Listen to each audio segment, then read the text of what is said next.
嘿，大家好，我是 Lance。从今天开始，将由我给各位带来一车圈速榜 Lite。据我所知，看一车圈速榜的网友们其实主要诉求就2点：这车够快吗？以及它有什么过人之处。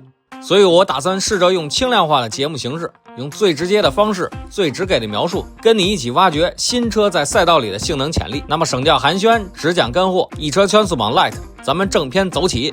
眼前的这台官方售价 55.8 万元的莲花 4Me 就是今天的主角。从它的命名就透着一股子叛逆的味道，它是近几年里莲花家族唯一车名不以 E 字母开头的车型。而如果查普曼先生还健在的话，看到它5.1米车长、3米多的轴距和2吨6车重的庞大身躯，会不会顿感精神恍惚呢？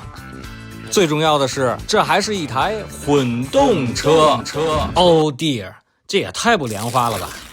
但转头一想，这有什么的？在我们这个造多大的 SUV 消费者都不嫌大的国度里，只要它够吸引人，有全面的卖点，那它就有可能卖出去。总之，莲花也很清楚，在电动化的大趋势下，纯血汽油性能品牌的生存空间只会越来越窄，不是吗？与其死守一套越来越小众的玩法，不如顺着时代往前走。既然马力已经不再稀缺，那就看看能不能在这个时代里，如何让一台很快的车变得更好开这件事情继续做到极致，哪怕对象从轻巧的小跑车变成了几吨重的电动大家伙。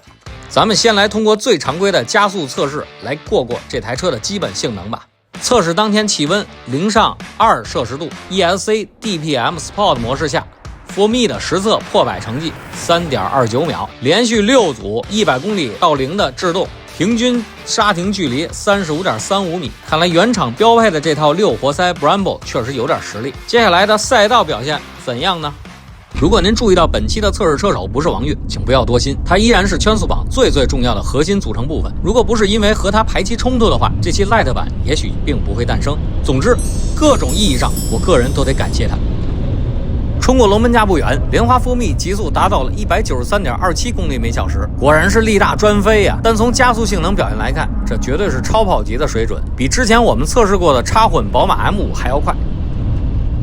通过 T3 T 色夹弯，这台车又以150多公里每小时的时速冲入了 T5， 全力重刹之后循迹进入掉头弯。2吨6的庞大身躯在做高速重心转移的过程中，居然看不到什么明显的侧倾，在算法和48伏防倾杆的加持下，表现出了一种近乎反物理的冷静。接下来的 T6 T7 组合弯，它过得也是气定神闲，是波澜不惊。整个过程没有刻意的动态挑逗，也没有嚣张的模拟声浪。4Me 追求的是一种极度的情绪稳定，你只管尽可能准的打方向，大胆的踩油门，剩下的极限对抗全交给4驱系统和电脑去处理。同样是花50多万买的车，别人给你的是冰箱彩电大沙发，而这台车给你的却是推背从容和不衰退。进入最后的3连发卡弯，看看这支撑性、服从性， 4Me 基本没给车手带来更大的压力啊，有那么点轨道车的味道。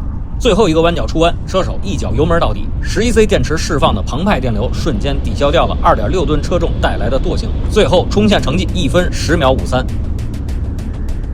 虽然 4Me 的跑圈过程有那么点缺乏激情，但是考虑到这是一台综合续航能过千的中大型 SUV， 能有这样的圈速表现，也绝对算得上是个全能型选手了。好了，接下来看看这台车的打分情况。2026款莲花 4Me 2.0T 420公里 SE， 圈速我们给到了它一个 S 减，动力储备和上手难度我们都给了它 S， 底盘表现和抓地力表现 A+， 制动表现 A，最终综合评价 A+。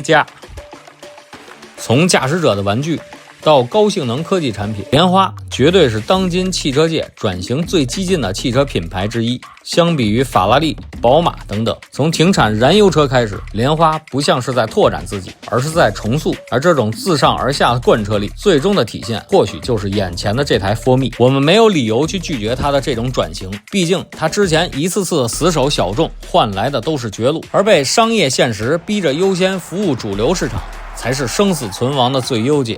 好在面对国内市场一艘艘晃晃悠悠的豪华大船，这款能文能武的 4Me 依然有着莲花特立独行的气质在里面，这或许会成为那些驾驶灵魂没死的暴走奶爸一个更有趣的选择。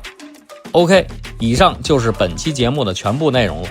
如果您对一车圈速榜有任何建议和想看的新车，别忘了留言告诉我们。咱们下期再见。